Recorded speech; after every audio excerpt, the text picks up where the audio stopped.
Bonjour à tous, bienvenue au Hub des Territoires. Je suis Audrey Charluet, responsable de l'animation des écosystèmes et des partenariats à la Banque des Territoires. Comme vous l'avez entendu, on vous accueille aujourd'hui au Hub des Territoires, qui est vraiment notre lieu de rencontre et de valorisation de toutes les actions qu'on mène avec l'ensemble des écosystèmes thématiques adressés par la Banque des Territoires, et où on valorise tous les projets des territoires pour les diffuser plus largement. Beaucoup d'événements.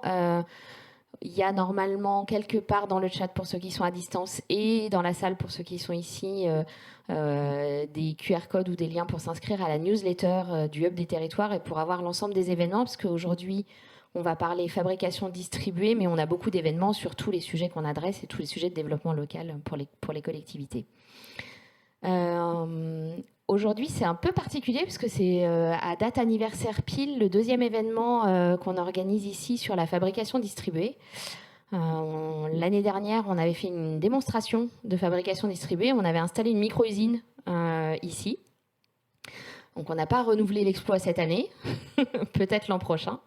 Mais on s'est dit que c'était bien à un an après avoir commencé à parler de micro-usines, de façons différentes de fabriquer dans les territoires, de refaire un petit point sur voilà, qu'est-ce qui s'était passé pendant un an, comment ça a évolué, quelles sont les nouveautés et les innovations qu'on a pu voir émerger sur les territoires et la façon dont ça impacte le travail des collectivités locales, et puis d'essayer de pousser un peu plus loin sur l'impact que va avoir cette nouvelle façon de fabriquer sur les filières de formation, les filières de distribution, et comment ça évolue dans les prochaines années. Et on est ravis aujourd'hui d'accueillir Michaël Réau, qui va du coup être l'animateur de cette matinée.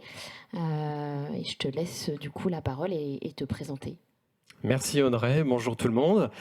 Ravi de vous retrouver ce matin pour parler d'un sujet qui est lourdement d'actualité en 2023, la réindustrialisation. Je m'appelle Michaël Réau, donc fondateur de la société Sindup, qui est spécialisée en veille stratégique, en intelligence économique et territoriale.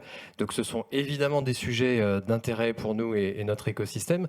Donc je suis très content d'être avec vous pour en discuter ce matin et faire cette mise à jour un an après sur un thème qui nous a déjà un petit peu réunis l'an passé, puisque la Banque des Territoires a décidé d'étudier, d'analyser le phénomène des micro-usines et de la fabrique dans les territoires, dans la fabrique de proximité. Et à partir de l'étude qui a été réalisée, chez Sindup, nous avons réalisé une courte synthèse, une note de tendance, qui est un format 4 pages d'aide à la décision pour sensibiliser un plus large public sur l'impact dans les filières, mais aussi dans les métiers, puisque le phénomène est encore en signal faible, et pour autant, il peut bousculer énormément de chaînes de valeur. Et donc, ce qui nous intéresse, y compris ce matin, c'est de vulgariser les enjeux, de bien comprendre et d'anticiper quelles seraient pour les personnes qui aujourd'hui ne sont pas positionnées sur ces questions, les répercussions éventuellement à intégrer dans leur propre modèle de développement et leur stratégie. Alors, l'enjeu de réindustrialisation aujourd'hui, qui est donc un sujet d'actualité, il est abordé avec un prisme quand même particulier, avec des challenges, avec des défis à relever, qui est à la fois la surface au sol, la protection de la biodiversité. Il s'agit de réindustrialiser, et même on pourrait dire massivement par rapport aux ambitions nationales, mais évidemment l'enjeu c'est peut-être de faire un peu différemment pour corriger le tir sur les externalités des secteurs industriels. Donc la surface au sol, évidemment la micro-usine présente des propriétés qui sont particulièrement intéressantes pour relever ce premier défi. Ensuite, il y a un autre défi qui est la formation, l'attractivité, qui est beaucoup évoquée en ce moment dans les médias. L'attractivité de l'industrie, eh bien là aussi, le fait d'avoir des micro-usines dans les territoires, ça peut apporter des éléments de réponse pour traiter la question de l'attractivité. Je vois d'ailleurs dans la salle des personnes qui sont dans le milieu RH et le recrutement, donc on pourra certainement en discuter tout à l'heure dans la partie questions-réponses. Et en même temps, la question de l'économie circulaire et de la décarbonation, là aussi ça fait partie de nos défis transverses, mais en milieu industriel évidemment aussi. Donc là aussi, on va voir comment les micro-usines peuvent apporter des éléments de réponse un petit peu à tous ces défis dans cette période de réindustrialisation.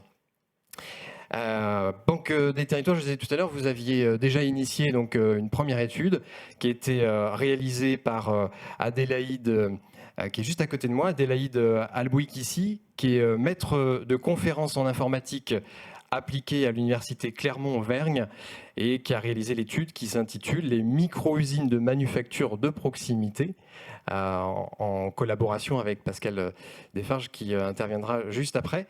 Donc pour commencer cette première partie, on va traiter donc des enjeux, des perspectives. Dans un deuxième temps, plutôt les modèles économiques avec des cas d'usage et les réflexions sur la transformation des métiers. Adélaïde, on va t'écouter pour nous rappeler un petit peu le fruit de tes travaux, histoire de bien nous remettre dans le contexte, s'il te plaît. Alors, le travail sur les micro-usines s'inscrit en fait dans la dynamique des politiques publiques actuelles type territoire d'industrie qui ont pour objectif de réindustrialiser les territoires. En fait, au travers des micro-usines, on s'est posé la question, est-ce qu'il existe d'autres paradigmes en fait, de production industrielle? Alors, vous avez un paradigme qui est, vous produisez un produit manufacturé, à côté ou loin, et les micro-usines s'inscrivent en fait dans un paradigme de production industrielle un peu différent, c'est-à-dire au lieu d'avoir un produit qui va venir à vous, vous allez plutôt produire en proximité. La deuxième question qui s'est posée, c'est quelle est la volumétrie en fait de production qui peut en fait s'opérer au travers des micro-usines. Et donc, on a identifié évidemment des acteurs sur les territoires, et très vite est arrivé en fait le constat que les micro-usines opèrent en fait dans une typologie de production industrielle qui va être de la microproduction, voire un début de production industrielle de moyenne série. Voilà. Et donc, l'enjeu pour les territoires, c'est évidemment un enjeu de diversité en fait, d'acteurs sur les territoires. Avoir évidemment des usines qui font de la production de grandes séries, des usines qui font de la production de moyenne série, et des usines qui vont faire en fait de la production de petites séries, et qui vont en fait, parce qu'elles intègrent des enjeux de mobilité, puisqu'on a identifié des modèles d'usines sur roue, elles ont une prise au sol qui est très faible, peuvent en fait renforcer la productivité industrielle de nos territoires. Nos territoires peuvent devenir de plus en plus productifs. Et puis dans l'étude, parallèlement à ça, en fait, on a vu arriver les manufactures de proximité. Et on s'est dit, en fait, est-ce que ces manufactures de proximité sont des micro-usines elles-mêmes ? Ou est-ce qu'elles n'en sont pas? Comment en fait on va caractériser ces micro-usines par rapport aux manufactures de proximité? Et donc les manufactures de proximité, c'est un programme qui en fait part en fait du caractère capacitant en fait des tiers-lieux pour en fait renforcer la production locale. Les manufactures de proximité, en fait, peuvent accueillir des micro-usines, peuvent être aussi des micro-usines, mais ce qu'on voit sur les 100 manufactures de proximité qui ont été labellisées à ce jour, c'est qu'elles opèrent dans un secteur particulier qui est celui de l'artisanat. Voilà. Donc, en parlant de l'artisanat, on s'est intéressé ensuite à qu'est-ce qui se passe dans ces micro-usines. Voilà. Et dans ces manufactures de proximité. L'un des éléments qui est extrêmement caractéristique, c'est cette hybridation forte entre les technologies numériques et les technologies, on va dire, productives, on va dire, formelles, voilà, conventionnelles, pardon. Conventionnel. Mais ce qui est intéressant d'observer dans les manufactures de proximité, c'est comment en fait on opère une réingénierie. Parce qu'en fait, on parle beaucoup de réindustrialisation, mais la réindustrialisation, en fait, elle passe aussi par une réingénierie et une réingénierie qui est basée sur le potentiel en fait des technologies numériques. Alors, quelle technologie numérique on parle? On parle de l'impression 3D, on parle des objets connectés, on parle des jumeaux numériques qui peuvent être aussi, être utilisés. Et associé à ça, évidemment, il y a des enjeux de compétences. Parce que pour pouvoir faire des micro-usines, il faut des gens. Et il faut des gens donc, qui ont cette double culture, une culture numérique et une culture en fait industrielle. Et c'est là tout l'enjeu. Et là, on a identifié des profils, notamment en fait avec les acteurs du VS Project, qui étaient là l'année dernière et qui nous ont aidés justement à transformer le hub en micro-usine. Et on a travaillé avec eux justement sur cette question des compétences en fait hybrides entre informatique et industrie nécessaires en fait à la montée en puissance de ce type de structure. Merci Adélaïde. Alors, je vais te demander de garder le micro parce que j'aimerais juste que tu complètes en illustrant avec un projet dans lequel tu es personnellement impliqué, Dentellation, qui est un cas d'usage qui va faire écho à ce que tu viens de raconter. Alors, Dentellation, en fait, c'est la contraction de numérique et dentelle. Alors, on pourrait se dire qu'il n'y a pas de lien, mais en fait, les premiers ordinateurs mécaniques sont issus en fait de l'industrie textile, de métiers à tisser qui ont été, on va dire, transformés pour en fait être des machines programmables. Donc il y a un lien en fait entre industrie textile et industrie numérique. Et on est au Puy-en-Velay dans la première SCOP de France où il y a aujourd'hui 21 ans, jour pour jour, en fait, les salariés en fait, de la SCOP Fontagny ont mis en commun 80% de leur indemnité chômage pour reprendre leur entreprise. Et ils font de la dentelle. Bon, la dentelle, vous voyez tout ce que c'est, un entrelacement de fils. À l'université, on travaille en partenariat avec cette SCOP sur 3 enjeux, en fait.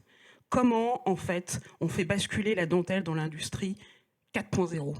Et donc là, ça demande, en fait, de revoir les métiers à tisser, et en gros de travailler sur des machines à commande numérique qui vont rationaliser la production et surtout diversifier en fait la production de dentelle. On pense à la dentelle, mais aujourd'hui la dentelle est utilisée dans l'aéronautique. Ça peut paraître pas évident, mais quand même. Et l'idée, c'est d'aller encore plus loin sur le médical. La deuxième chose qui me semble importante, et là c'est le potentiel déterminant, c'est la mise en récit. La mise en récit par rapport au territoire. On est sur un territoire rural, la Haute-Loire, avec des gens qui, comme je vous l'ai dit tout à l'heure, ont fait le pari de sauver leur entreprise en mettant en commun en fait les synergies. Et donc, on travaille sur ces opportunités de diversification. Je vous donne un exemple. On a fait venir par la dynamique des tiers-lieux, parce que le lieu est labellisé manufacture de proximité, des artistes qui ont travaillé sur comment la dentelle peut être un pansement de la mer. Alors voilà, il y a une étude scientifique du CNRS qui a prouvé que c'était possible. Au-delà en fait de ça, c'est surtout en fait la possibilité de changer le regard sur la production de la dentelle. La dentelière ne fait pas juste des napperons, c'est très joli les napperons, mais elle est aussi par la dentelle en capacité de entre guillemets sauver le monde, en tout cas sauver la barrière de corail. Et là, ça lui donne un super pouvoir, entre guillemets, mais surtout, ça remet en dynamique, en fait, tout un territoire, ça change la perspective. Voilà. Et enfin, il y a la question de la production et de comment, en fait, on va préserver un savoir-faire qui peut mourir avec les personnes avec les dentelières en fait. Et là, la dynamique des manufactures de proximité permet de ramener en fait des nouveaux publics, ramener des nouveaux savoirs et envisager une dentelle bien différente que celle qu'a pu connaître nos aînés. On va dire ça comme ça. Voilà.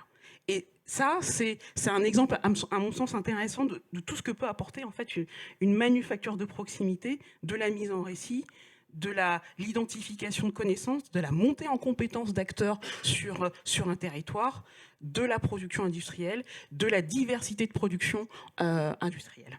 Voilà. Ce qui est super avec le sujet des micro-usines, c'est qu'on peut parler de tout, même de la dentelle. Finalement, le champ des possibles est infini. Je suis sûr que ce matin, vous n'imaginiez pas qu'on parlerait de la dentelle pour sauver le monde. Merci Adélaïde.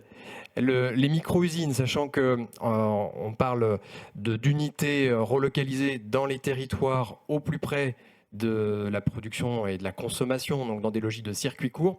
On ne peut pas aborder le sujet des micro-usines sans parler des collectivités locales et des retombées pour les territoires. Donc ça va être le sujet que l'on va maintenant aborder avec Pascal Desfarges, qui dirige l'agence Rétis, qui accompagne de nombreux projets, aussi bien de tiers-lieux que de manufactures de proximité.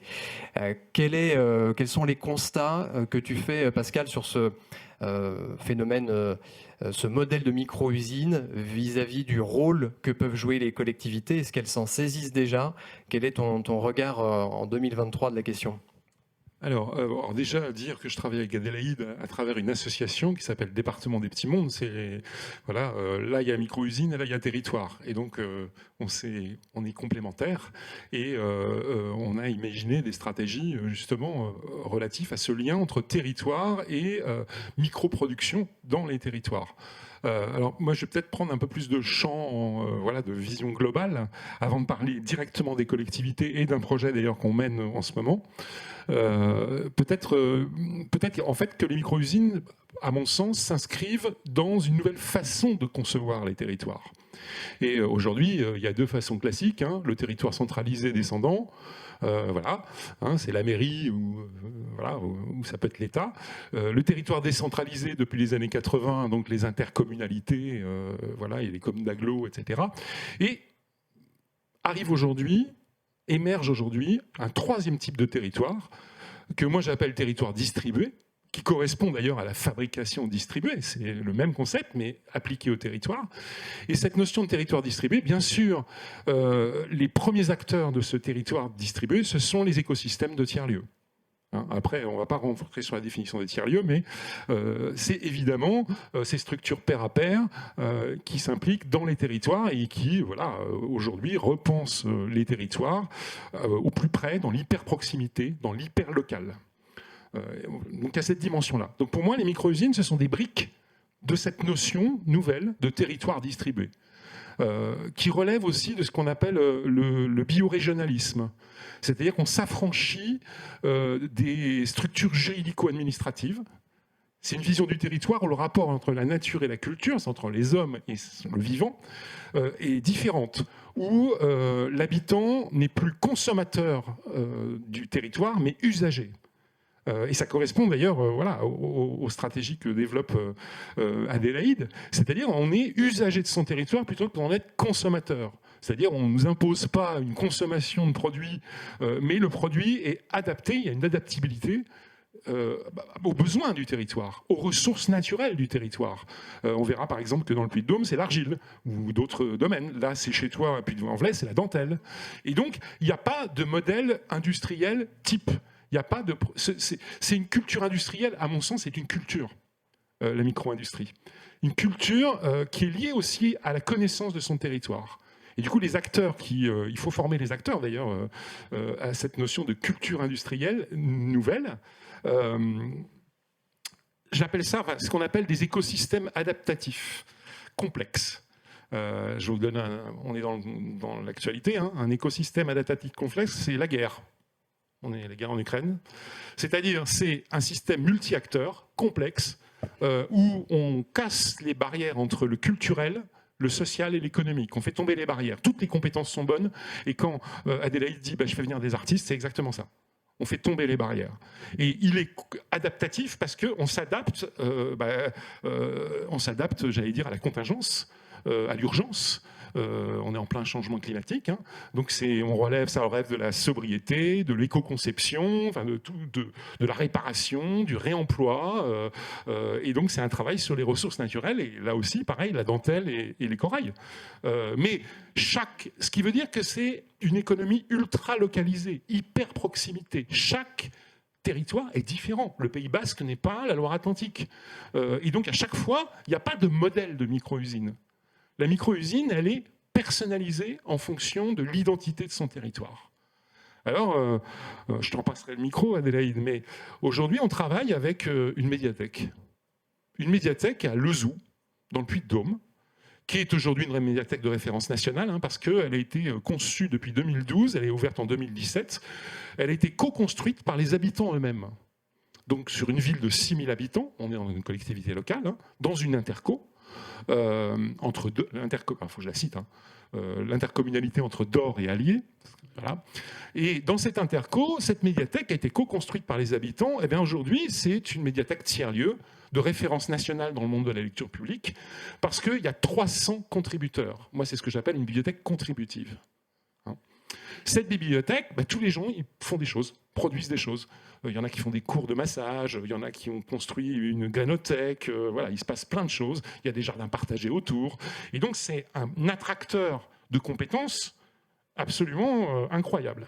Et puis, il y a maintenant 2 ans, hein, c'est ça ? Il y a 2 ans. Comment ? 2 ans, oui. 2 ans, oui, exactement. Puis Amvelaine étant pas loin de Lezoux, il y a 2 ans, Jean-Christophe Lacasse, que je cite quand même, qui est quand même le directeur de cette médiathèque très innovante et qui est un propulseur lui-même, on a proposé, suite à une expérimentation qu'on avait fait à Saint-Étienne, à la Cité du Design, mais bon, c'est trop long, on a proposé à la médiathèque de Lezoux d'inventer, de co-construire un skatepark avec des adolescents. Le principe étant que ce skatepark est open source, libre de droit. C'est-à-dire que, par principe, n'importe quelle collectivité dans le monde pourrait télécharger les données, le capital informationnel open source de ce skatepark, avec toutes les données, hein, les plans, la totale, hein, le juridique, etc. Et donc, on a fait ça, voilà. On a co-construit, je redonnerai la parole juste après à Adélaïde, qui est plus précise que moi là-dessus. On a construit ce projet. Ce projet, il y a un premier module qui est arrivé. Et puis, c'est lié à des filières bois, à des filières de recyclage de pneus, hein, tu vas nous expliquer ça, puisque, évidemment, ce principe de skatepark, c'est un skatepark open source, mais si vous voulez vous l'approprier en tant que collectivité, vous devez, 1, l'améliorer, principe du logiciel libre, rajouter votre brique, 2, tout doit être en éco-conception, éco-construction, hein, et 3, vous devez faire fabriquer ce skatepark par des acteurs locaux, donc principe de l'économie circulaire.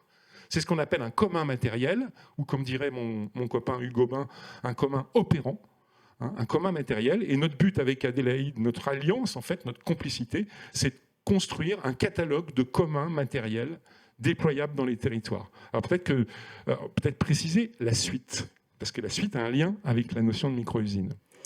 Avant de préciser la suite, je voudrais dire que l'un des éléments forts en fait, des micro-usines, c'est la mise en synergie avec les autres acteurs industriels du territoire. Et en fait, ce projet en est l'illustration. On est arrivé dans la médiathèque et en fait, on a travaillé avec les citoyens, mais aussi les industriels locaux. Quelle mise en synergie on pourrait faire pour que, en fait, on puisse produire localement l'équipement public qui correspond à la demande des habitants. Voilà. Donc il y a eu tout un travail de design, de co-design, de participatif qui a donné lieu. Et ensuite, une fois qu'on a mis en gros tout le monde autour de la table, en fait, s'est opérée la phase, on va dire, productive sur ce territoire.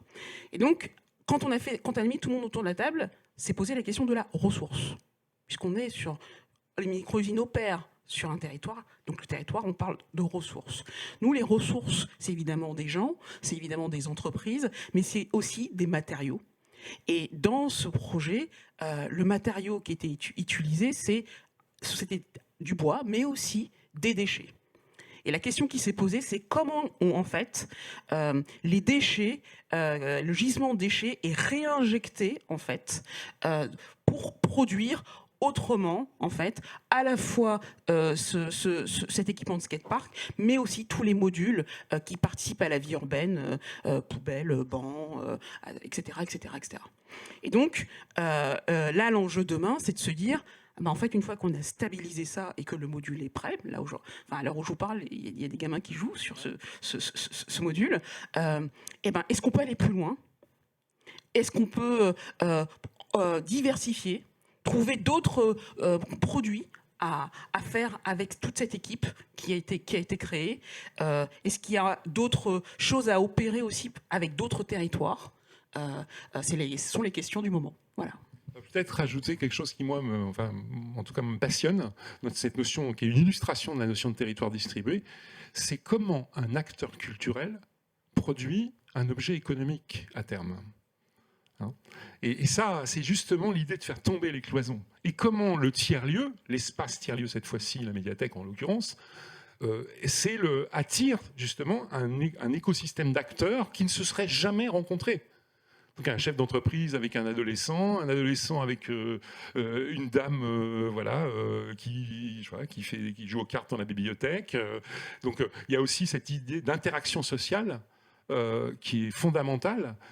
Et donc cette idée qu'on part d'un équipement culturel et qu'on peut-être un jour on aboutira à le zoo avec la collectivité locale, avec l'interco, à une micro-usine sur le territoire. Ça, c'est, je trouve, très innovant. Et donc, on va continuer. Absolument. Merci beaucoup à vous deux. On racontera la suite de l'histoire peut-être en 2024. On va poursuivre avec Audrey. On a beaucoup parlé de territoire. On va aussi parler du côté banque des territoires. Comment la Banque des territoires se positionne sur ce sujet? Qu'est-ce qui a été le déclic pour lancer l'étude? Et est-ce que les manufactures de proximité, les tiers-lieux industriels sont aujourd'hui déjà accompagnés? Et si oui, comment par la banque et le hub? Je vais rectifier quand même que toute cette opération qu'on mène, c'est quand même l'association département des petits mondes, est subventionnée par la Banque des territoires. Je voulais quand même le préciser. C'est un premier élément de réponse, effectivement. Merci. Alors, effectivement, on a du coup enclenché cette étude il y a maintenant 2 ans parce qu'on s'est rendu compte qu'au croisement de la question des tiers-lieux et de la question des territoires d'industrie, qui était un programme dans lequel la Banque des territoires est très impliquée, il y avait une frange sur laquelle ce qui était encore un peu flou, et sur laquelle on ne savait pas comment se positionner et surtout comment accompagner les territoires. Parce qu'en fait, on s'est assez vite rendu compte qu'il y a effectivement, tu le disais, les questions de réindustrialisation, de retour de la production dans les territoires, mais les collectivités locales, elles ne savaient pas forcément comment s'y prendre. Il y avait des questions assez évidentes autour de l'accès au foncier, des friches, sur lesquelles le programme a beaucoup travaillé. Mais sur la question vraiment de la production et de la mini-production, on va dire, parce qu'on a bien vu qu'il y avait plein d'endroits où ce n'était pas forcément approprié de remettre des grosses usines, en termes de ressources et en termes de consommation de foncier également. On voulait regarder comment les deux pouvaient interagir ensemble. Et donc c'est comme ça qu'on est parti sur l'idée de se dire est-ce qu'on peut avoir des premières données et regarder ce qui se fait un peu ailleurs, parce que du coup Adélaïde l'a pas dit, mais il y a tout un travail en fait.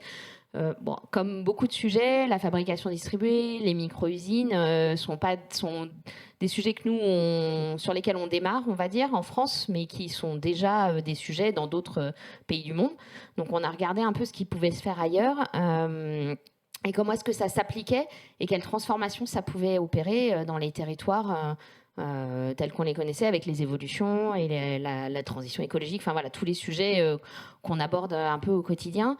Et en fait, on s'est dit qu'on n'allait pas juste faire une étude un peu classique, même si c'est important, parce qu'il faut toujours écrire des termes de référence, mais qu'on allait tester. Et c'est comme ça qu'on en est venu au projet de fabrication et à l'application en fait de ce concept de fabrication en ville et de Fab City. Sur un territoire concrètement. Donc c'est par là qu'on est rentré. Et en fait maintenant, ça fait écho à plein d'autres sujets qui sont traités chez nous. On en a cité beaucoup, mais évidemment la transition écologique. On a aussi pas mal de choses sur les sujets de biodiversité, donc qui participent parce qu'on a... Là, on a parlé de déchets, mais il y a aussi beaucoup de biomatériaux qui sont en cours de développement et qui sont aussi complètement intégrés dans les sujets de micro-usines. Et je crois qu'on va en parler juste après. La question de l'économie circulaire, évidemment. Et puis, dans le cran qu'on a essayé de développer là sur 2023-2024, c'est la question aussi des tiers-lieux industriels. C'est-à-dire qu'au-delà de la micro-usine et au-delà des expérimentations, comment est-ce que sur des territoires, on peut faire dialoguer les citoyens, les industries et les collectivités locales avec l'idée que Alors, chacun a ses process à respecter, évidemment, et l'industrie nécessite d'avoir des process très cadrés, et des choses qui fonctionnent comme des process industriels. Hein. Je ne vais pas rentrer dans le détail, mais comment est-ce qu'en mutualisant un certain nombre de ressources, on peut en faire bénéficier en fait le territoire de façon plus large, et comment est-ce que ça permet de redonner, je vais même pas redonner de l'attractivité, mais du coup avoir de l'attractivité tout court sur un territoire en conservant des emplois évidemment, et puis en redéveloppant des synergies entre des industries, les citoyens du territoire et la collectivité locale. Pascal en a pas parlé, mais c'est un de ses dadas, c'est de se dire est-ce que tout ça pourrait aussi servir à transformer les pratiques des collectivités locales dans leur façon de gérer le territoire. On pourrait imaginer qu'il y ait des micro-usines pour faire de la réparation de mobilier urbain, de services utilisés par tous les services techniques des collectivités. Donc ça, c'est un peu ce qu'on est en train de développer. Ça rentre évidemment dans le programme Territoire d'industrie et dans le programme Tiers-lieux de la Banque des Territoires. Alors après, je ne vais pas faire la publicité de nos modèles d'intervention, mais on a des capacités à faire de l'ingénierie et de l'investissement et à accompagner les collectivités locales et les porteurs de projets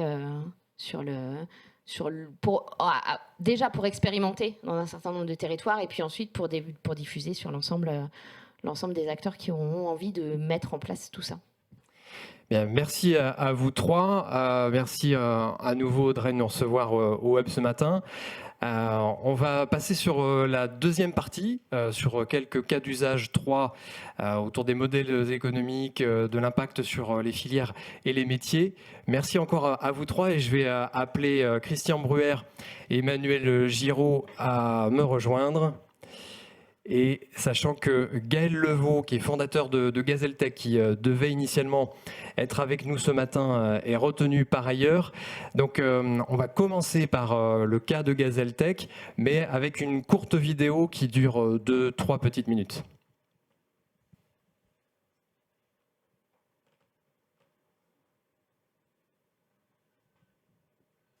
En 3 mots, la Gazelle, c'est quoi? C'est la voiture électrique la moins chère du marché, avec un impact environnemental réduit de 40% et qui va en plus créer des emplois à côté de chez vous pour son assemblage. Vous voyez ce conteneur, c'est une micro-usine qui permet d'assembler des voitures n'importe où en France.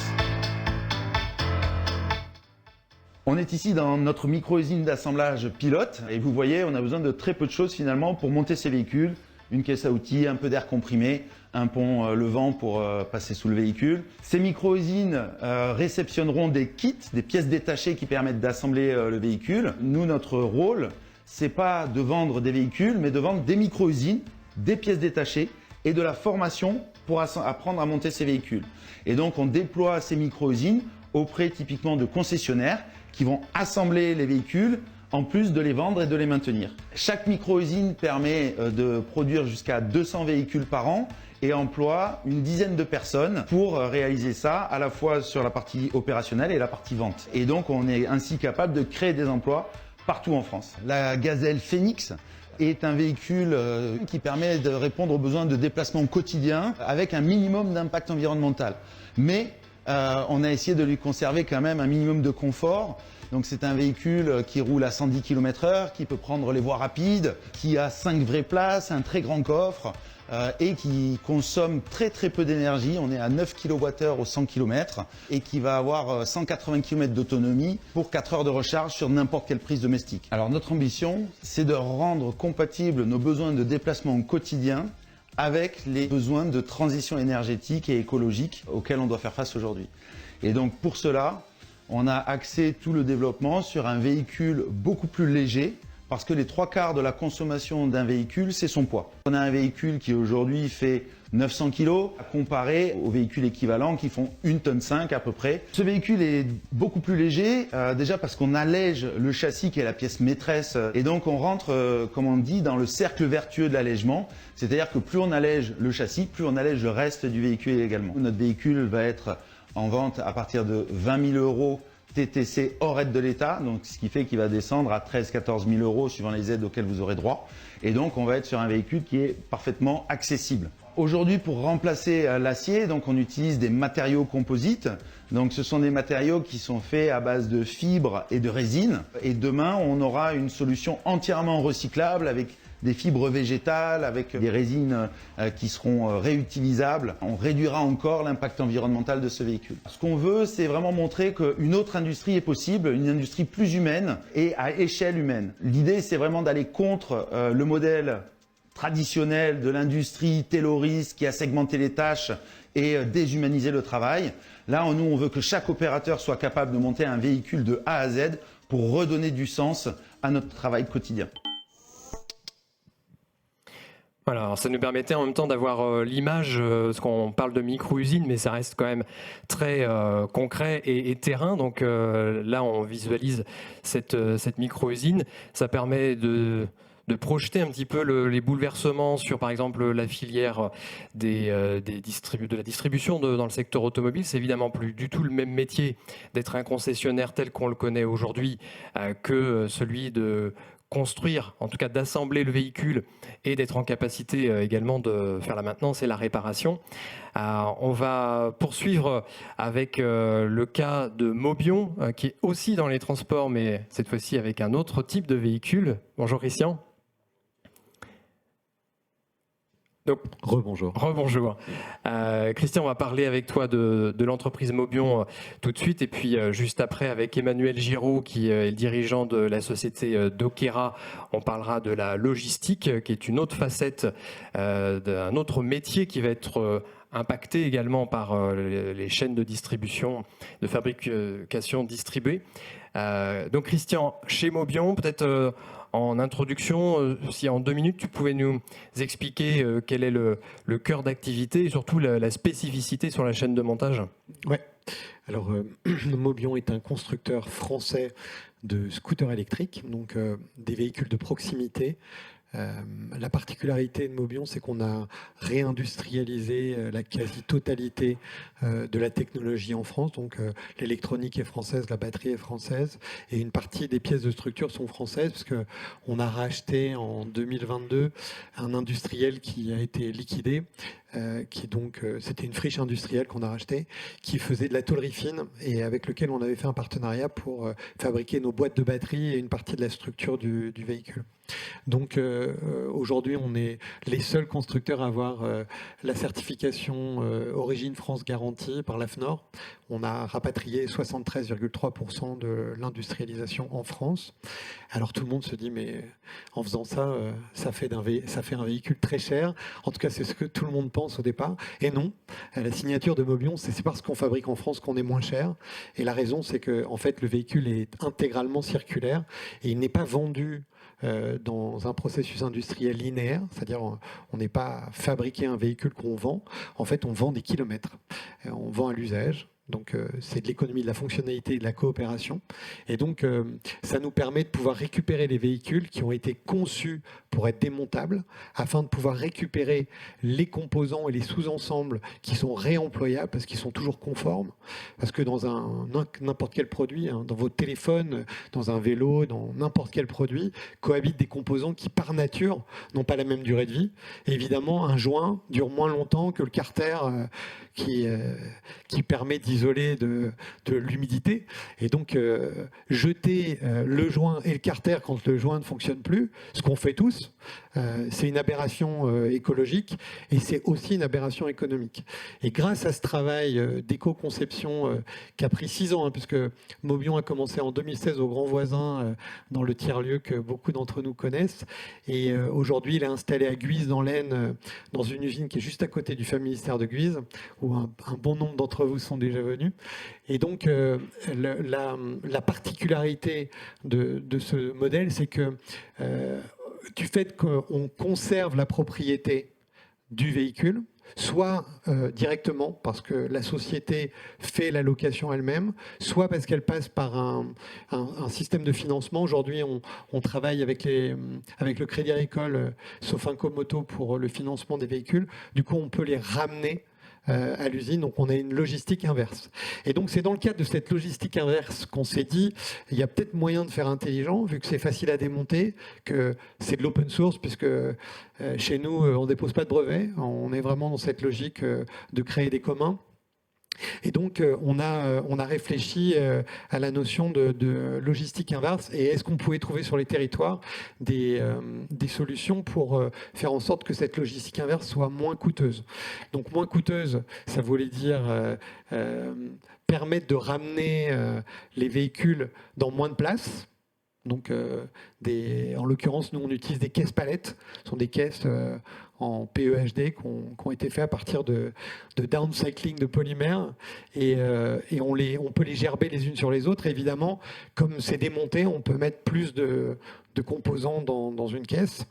Et ça, on est en train de le mettre en place avec un réseau qui est une fédération nationale de garages solidaires, donc de l'économie sociale et solidaire, qui nous permet à la fois d'offrir des solutions de SAV sur le territoire et en plus de prévoir toute cette partie de logistique inverse pour ramener les véhicules à l'usine.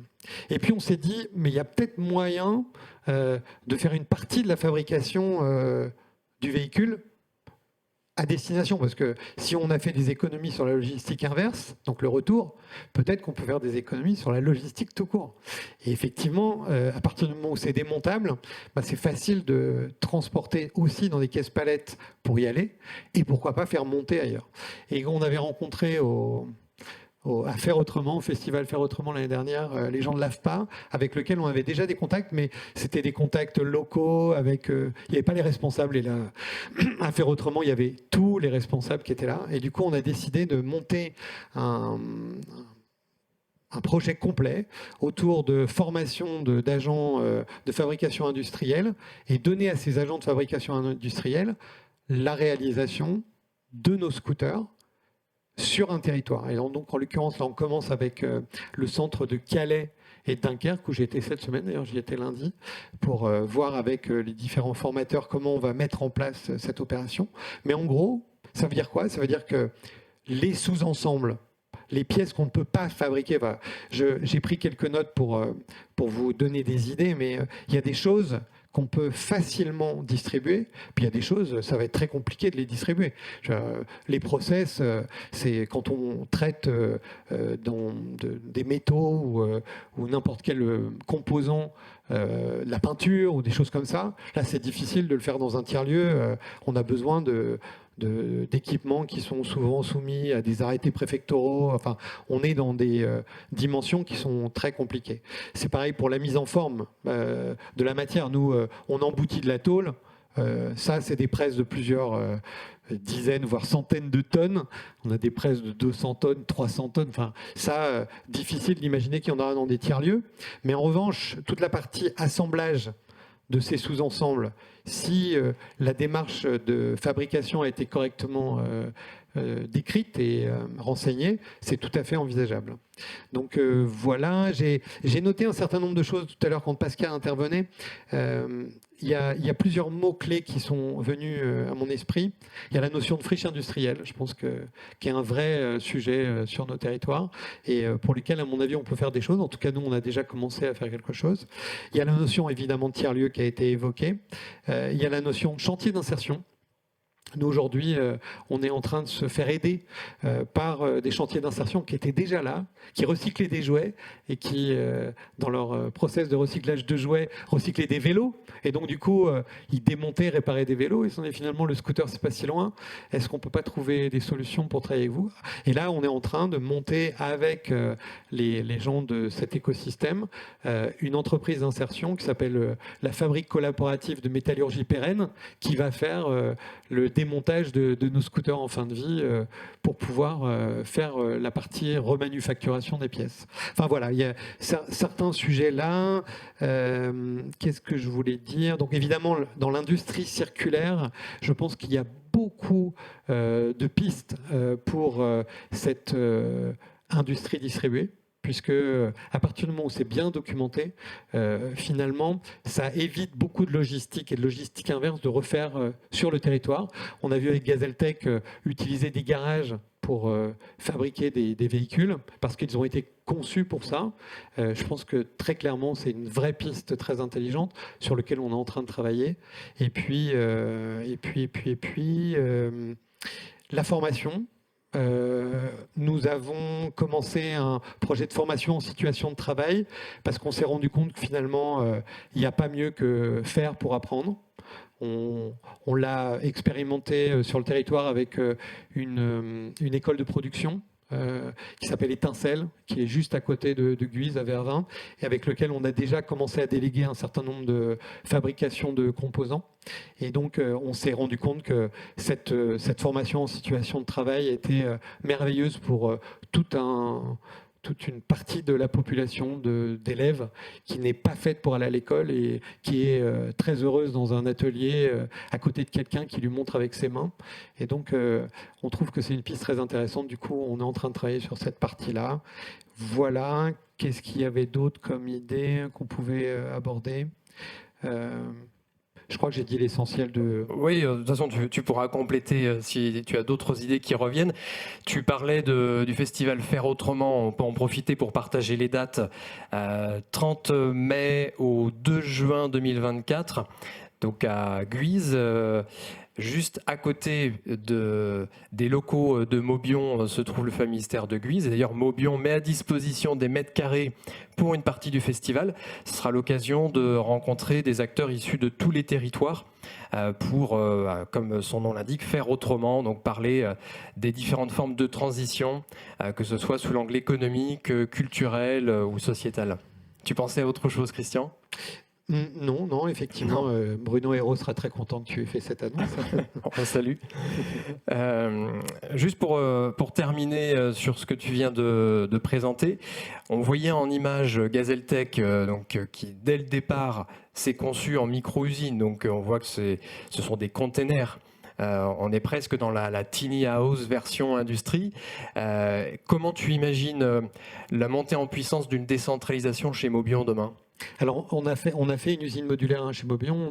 On est en train de se faire financer par un appel à projet qui s'appelle Véhicules de demain, où justement on a prévu cette partie-là. Mais comme je le disais, et c'est le cas de Gazeltech, Gazeltech ne fabrique pas ses composants, n'emboutit pas sa tôle et ses carénages dans les garages.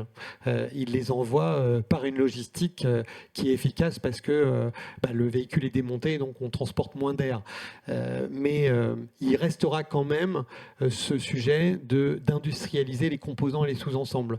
On ne peut pas tout prévoir, en tout cas nous on n'a pas trouvé la solution pour tout faire en industrie distribuée.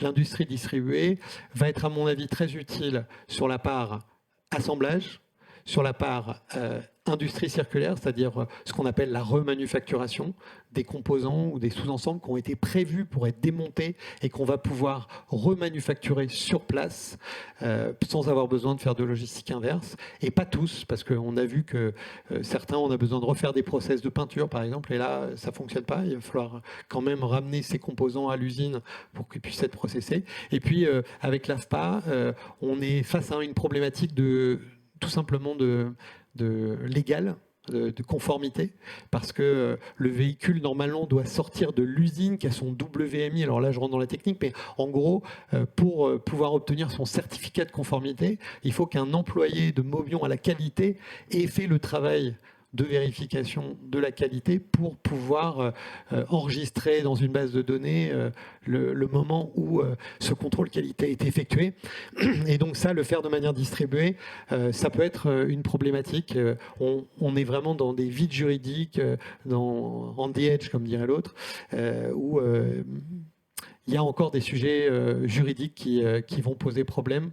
Et donc, j'espère que ce travail qui est mené de manière coopérative permettra de pouvoir alerter les pouvoirs publics pour régler ces problèmes-là. Oui, à l'ADEME, je sais que cette question de la certification est un des sujets qu'ils traitent pour essayer de voir comment faire évoluer la réglementation, mais aussi le métier de certification. Merci Christian, tu as à plusieurs reprises évoqué les questions de logistique, donc ça va être justement le sujet qu'on va aborder maintenant avec Emmanuel Giraud. Bonjour Emmanuel. Bonjour à tous. Donc la logistique, c'est ton métier depuis 15 ans, peut-être même un petit peu plus. Oui, à peu près, plus ou moins. Donc c'est un sujet que tu as déjà traité un peu dans tous les schémas possibles et imaginables. Et là, on parle de décentralisation. Qu'est-ce que ça signifie pour toi dans la supply chain que de décentraliser l'industrie? Donc tu fais, alors peut-être dire 2 mots sur Dockera pour ceux qui ne connaissent pas Dockera. Donc Dockera, c'est une entreprise de logistique et de transport. C'est une entreprise à mission. Donc on s'est donné pour mission de servir ce commerce plus responsable qu'on appelle tous de nos voeux. Et Dockera a la particularité de s'appuyer notamment pour opérer sa logistique sur les entreprises d'insertion. dont il a été fait mention déjà plusieurs reprises depuis ce matin. Tu fais bien, alors tu as parlé de logistique, tu as parlé de supply chain, et c'est important de bien redéfinir ces aspects-là, puisque ce n'est pas toujours forcément très clair pour tout le monde. Et l'aspect, effectivement, de ce modèle émergent des micro-usines va avoir un impact sur l'ensemble de la supply chain, et pas que sur la logistique. Donc, pourquoi sur l'ensemble de la supply chain? Parce que il faut intégrer le fait que l'idée de ces micro-usines, c'est évidemment de s'appuyer sur des approvisionnements en local des matières premières, mais pas que. Tu en as parlé, Christian. Donc, il y a deux modèles. Le premier, c'est de s'appuyer sur l'approvisionnement en matières premières qui sont en local. Donc là, il y a la question du premier kilomètre, c'est comment on va collecter toutes ces matières premières et comment on les amène à l'unité de production. Et puis parfois, ce qui est peut-être ton cas, Christian, tu en parlais à l'instant, s'il faut approvisionner de manière plus centralisée des composants sur ces micro-usines, comment on le fait de manière écologique. Donc tout ce transport amont, il faut trouver des modes écologiques pour le faire. Et donc aujourd'hui, évidemment, on va privilégier tout ce qui est, par exemple, ferroviaire, tout ce qui peut être fluvial aussi. Donc il y a tous ces modes-là à développer. Donc ça, c'est toute la partie transport amont pour approvisionner la partie usine production. Et puis après, une fois que les produits sont faits, il faut à un moment donné les stocker à un minimum et puis pouvoir préparer les commandes au quotidien. Donc cet aspect purement logistique, il faut l'intégrer. Donc moi, je vois deux options. C'est soit c'est intégré à la partie micro-usine, ce qui demande des compétences, ce qui demande des investissements aussi sur la partie logistique, soit en informatique ou en matériel logistique, et puis ce qui demande encore une fois des compétences, puisqu'il faut des hommes et des femmes pour faire tout ça, rentrer les produits en stock, préparer les commandes. Et puis une fois que la partie logistique est traitée, il faut livrer les clients concernés, donc qui peuvent être des particuliers, qui peuvent être des distributeurs, qui peuvent être des entreprises. Et là, on parle du fameux dernier kilomètre, donc pareil, s'appuyer sur un dernier kilomètre qui soit green, comme on dit, donc privilégier notamment, mais pas que, des modes de transport électriques, par exemple. Mais on n'est pas arrivé au bout de la chaîne, puisque il y a un autre aspect qui est très important à traiter, et tu as commencé à en parler, Christian, tu as parlé de reverse logistique, évidemment, c'est complètement vrai. Alors, j'allais parler de traiter la fin de vie des produits, mais on ne devrait pas parler de fin de vie, parce que l'objectif, c'est qu'il n'y ait pas de fin de vie des produits, mais que ce soit un cercle vertueux. Maintenant, on n'est pas sur quelque chose de binaire, parce que l'idée, c'est d'être sur une tendance, mais évidemment qu'on doit traiter à un moment donné, en tout cas la fin de vie de certains produits, mais l'objectif c'est que ce soit un cercle vertueux, mais il n'est pas forcément à 100% aujourd'hui. Donc toute cette notion de retour, l'objectif évidemment c'est que ces retours, cette reverse logistique, elles soient également traitées en local, non pas décentralisées, ce qui n'aura absolument aucun sens. Donc tout ça, ça demande ça demande des investissements, de l'argent, ça demande un minimum d'infrastructures aussi, logistique notamment, et ça demande des compétences. Donc tu as parlé de formation, tout le monde a parlé de formation depuis ce matin, ça c'est une réalité, et sur la partie logistique, il y en a. Et puis je peux te revenir sur ce qui a été dit ce matin aussi, c'est que ce qui est très intéressant, c'est de s'appuyer sur les compétences des territoires. Et c'est vrai que, je crois que c'est Pascal qui en a parlé ce matin, c'est que les compétences historiques dans les différents territoires ne sont pas forcément les mêmes.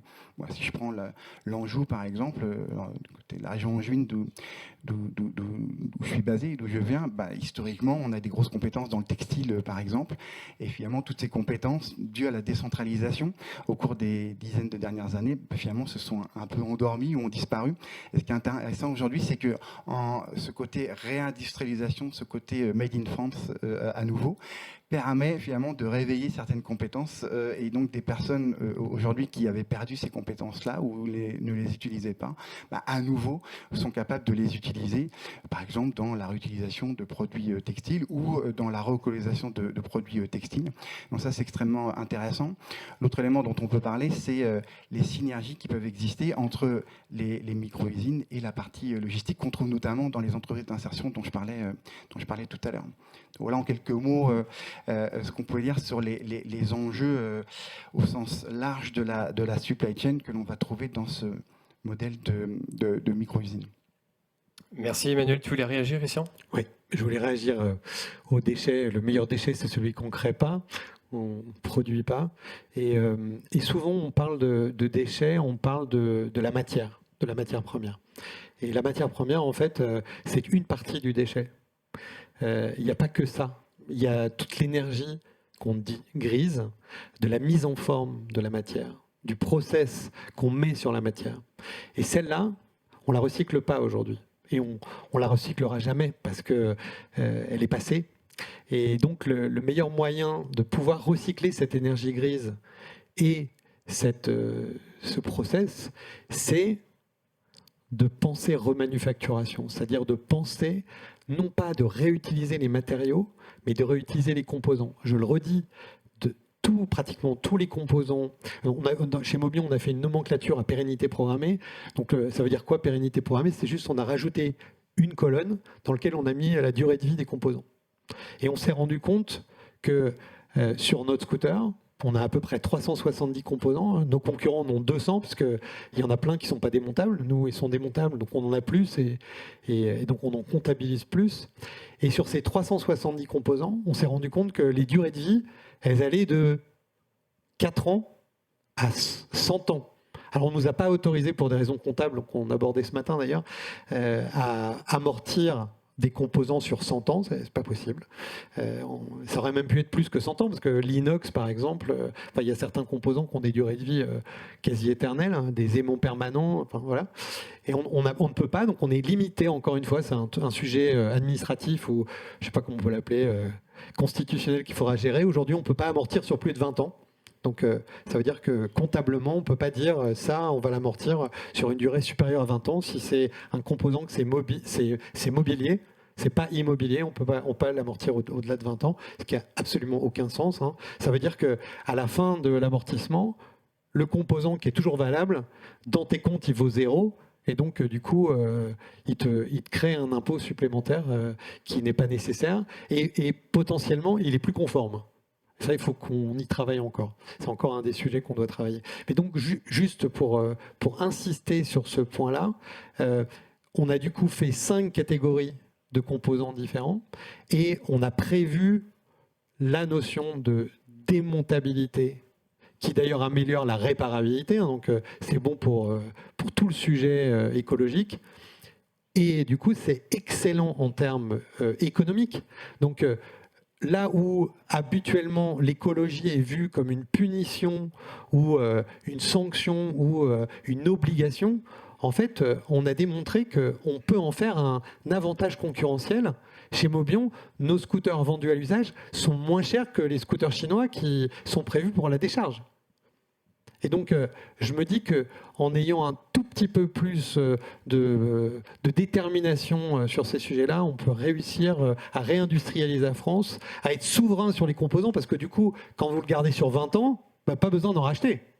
Donc, on ne produit pas de minerais en France, donc il faut penser remanufacturation, c'est essentiel. Voilà, merci. Merci pour cette précision. La semaine dernière, on était tous les trois sur un événement, le Next Gen Summit, auquel participaient Navier Rajou, expert en innovation frugale, qu'il appelle également Jugad, et il nous rappelait les 3 R de l'économie circulaire, qui est d'abord et avant tout réduire. Là, c'est le cas sur ce que tu nous présentais, Christian. C'est réutiliser et, en dernier recours, recycler. Et d'ailleurs, je t'ai entendu quelques fois dire que recycler, c'était un aveu d'échec du modèle de conception. Emmanuel, tu voulais préciser quelque chose ? Ouais, est-ce que je voulais rebondir sur ce qu'a dit Christian, qui était évidemment tout à fait pertinent, mais sur le fait de dire, en fait, ce qui est important, c'est d'abord de ne pas créer en fait des déchets. Mais lorsqu'on n'a pas trop le choix entre guillemets que d'en créer, ce qui peut être intéressant, c'est de les utiliser d'une manière ou d'une autre. Et en cas d'école, si je puis dire, que je souhaitais partager avec tout le monde, toujours dans la région d'Angers où j'habite, c'est une entreprise qui s'est créée il y a quelques années qui s'appelle Gitnix, et parce que on n'a pas beaucoup parlé d'innovation pour l'instant, même si alors là, on peut dire qu'il y en a énormément, mais on n'a pas donné le nom. Mais l'innovation va faire partie intégrante de ce modèle de micro-usine. Mais c'est juste think out of the box, comme on dit souvent. Et donc une jeune entreprise qui s'appelle Gitnix qui s'est créée sur Angers et un peu par opportunité, ou en fait des gens qui font des micro-brasseries, donc qui créent de la bière en local. Et pour le coup, quelqu'un s'est rendu compte que lorsqu'on a fini de brasser le malt et tout ce qui va avec, il reste des déchets qu'on appelle la drèche. Et pour le coup, une entreprise sur Angers qui se sert de cette drèche pour en faire des crackers, voilà, et qui a différents goûts. Et donc ils ont poussé l'idée jusqu'au bout, puisque ces crackers, ils les commercialisent, mais dans des commerces aux alentours. Et donc comme ça a bien marché, mais pour le coup, ils s'étendent en France. Voilà, ils ont dupliqué le modèle auprès de brasseurs dans différents endroits en France, mais toujours sur le même modèle local, quoi. Et donc, avec l'impact sur l'ensemble de la chaîne qu'on a mentionné jusqu'ici, à la fois la chaîne de production et la chaîne de logistique et de livraison chez les distributeurs. Donc, je voulais mentionner cet exemple-là qui correspond tellement à ce modèle de micro-usine et surtout au côté innovation. Et parfois, il ne faut pas aller chercher bien loin, quoi. Merci à vous deux pour vos témoignages. Alors, vous allez rester avec nous et peut-être qu'en fonction des questions qui vont remonter, Audrey, Pascal et Adélaïde vont à nouveau nous rejoindre. Est-ce qu'il y a d'abord dans la salle et puis également en ligne pour les personnes connectées des questions ou des témoignages, des remarques que vous souhaiteriez partager ? Je peux faire passer le micro si vous le souhaitez, sinon on va prendre une première question en ligne s'il y en a. Non, pas de questions en ligne, donc c'est qu'a priori tout était très clair. Merci à vous deux, à vous trois pour les premières prises de parole. C'était donc le deuxième événement ici même sur le sujet des micro-usines, qui est un fil rouge qui est certainement à suivre pour de longues années. En tout cas, on est au cœur du réacteur de la transformation des territoires et de l'économie circulaire. Donc, à n'en pas douter, ça va se poursuivre. Merci pour votre présence, pour les échanges et au plaisir de continuer à transformer et à réindustrialiser ensemble. Bonne journée.